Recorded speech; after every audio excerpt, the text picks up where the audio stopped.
The CTWC Top 8 has been decided, and here is a rundown of who the players are and their top 64 journeys.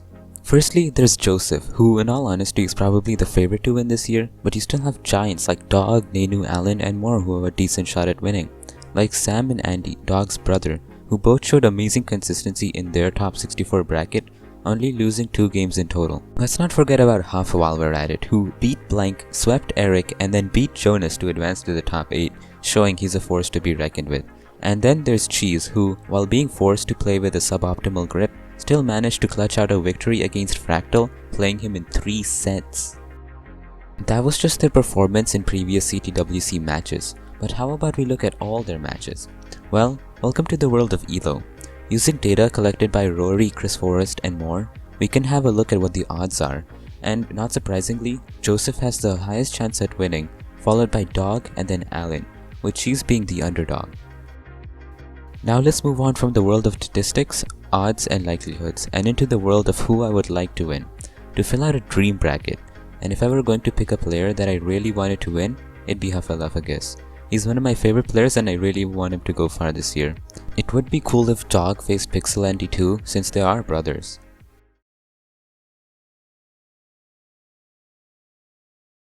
The day had come around and now it was time for the top 8, and to kick it off, we had Dog vs Cheese, a great first matchup. The first game had begun and by the transition, Dog had a rough board and the speed change into level 19 spelled the end. For game 2, we had both players taking it far into the transition, but Cheese couldn't keep up the aggression, topping out at level 27, and Dog taking the game with a level 32. Game 3 was an unfortunate top out for Cheese, and game 4 was an amazing double kill screen with Dog having the higher Tetris rate to take the match.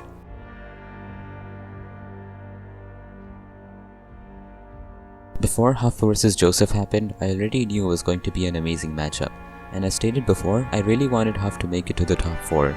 And to start it off, Joseph got into a bad situation and topped out at 400,000 points, giving Huff the victory.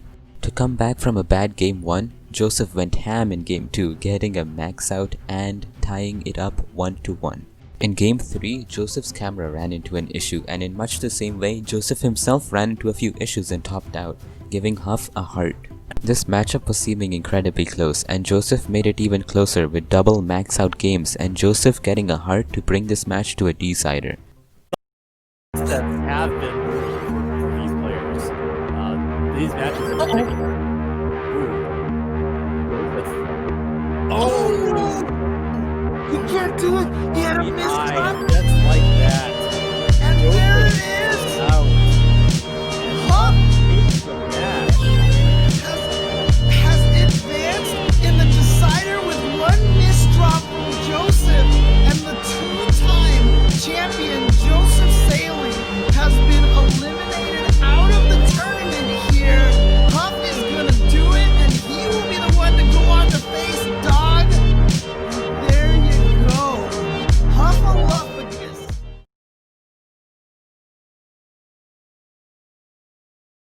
Sam vs Nenu was already looking like it was going to be an amazing matchup, and oh boy did it deliver, with Sam jumping up to a 160,000 point lead in game 1, but topping out at level 24, paving the way for Nenu to take the game. This was followed by game number 2, which by far was the least fortunate in the set, with Sam topping out at level 21 with some terribly timed S pieces, putting the nail in the coffin. Now Nenu was set up for the sweep, and in game 3, both Nenu and Sam were neck and neck with just a Tetris and change dividing them most of the time. But suddenly, both players got unfortunate pieces and it came down to 2,300 points, with Nenu successfully sweeping Sam.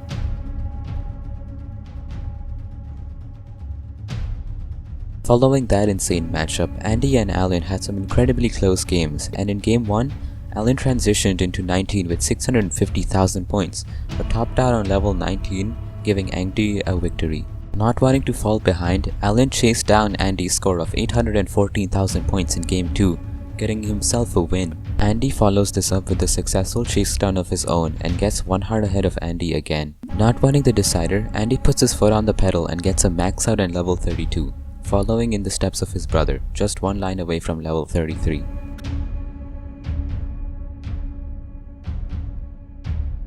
And now it was time for the top 4, After an upset in Joseph vs Huff, it was time to see if Huff still had the stuff.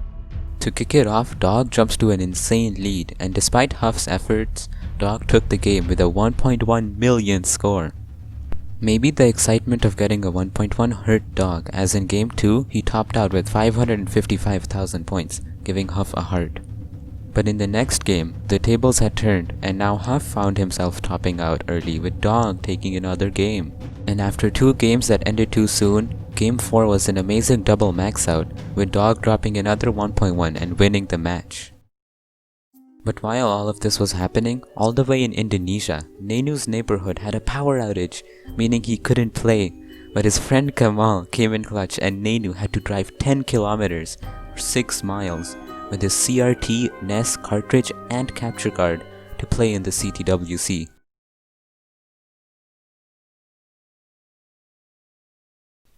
After Nenu managed to get to his friend's house and get his setup up and running, he played with Andy, and this match would decide who would get to the final. Would there be 2 brothers in the finals, or would Nenu clutch out a trip to the finals after jumping through a million hoops? First game, Andy tops out at level 25 with 800,000 points, but Nenu has a few misdrops and couldn't chase down the score, meaning it was Andy's game. Wanting this match to end quickly, Andy jumps to a huge lead, although after the transition, Nenu picks up the pace, ending the game with a 200,000 point lead, showing Andy what's up. But after a historic comeback in Game 2, Nenu tops out early in Game 3, giving Andy a 2-1 lead. Now in Game 4, Nenu jumps to a slight lead but gets into a few tough situations and tops out at 800,000 points, spelling the end for his CTWC run. But after all that he had to go through, he still managed to finish in the top 4.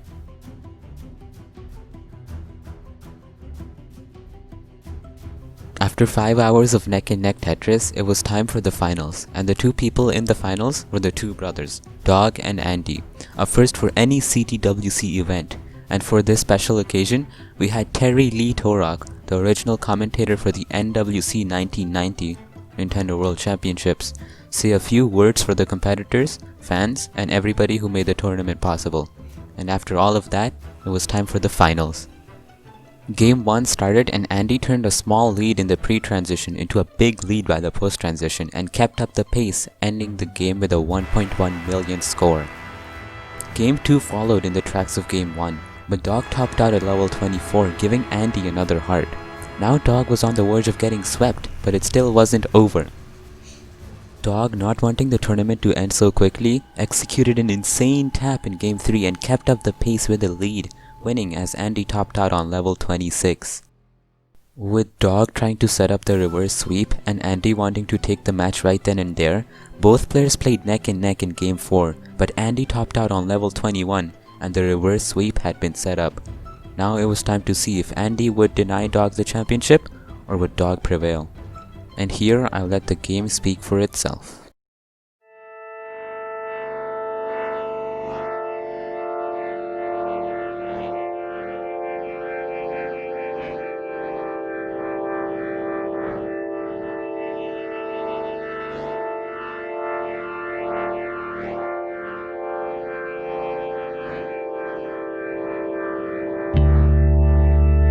There we go. Clears himself out. Dog about to lead 72,000. So Dog about to max out at 998,000. Andy at 918. So 70,000 point difference here. It is going to be coming down to post 29 play. Andy behind by a bit. So we'll see if they can both bang down these Tetrises, and they do. So Andy, kill screen. Dog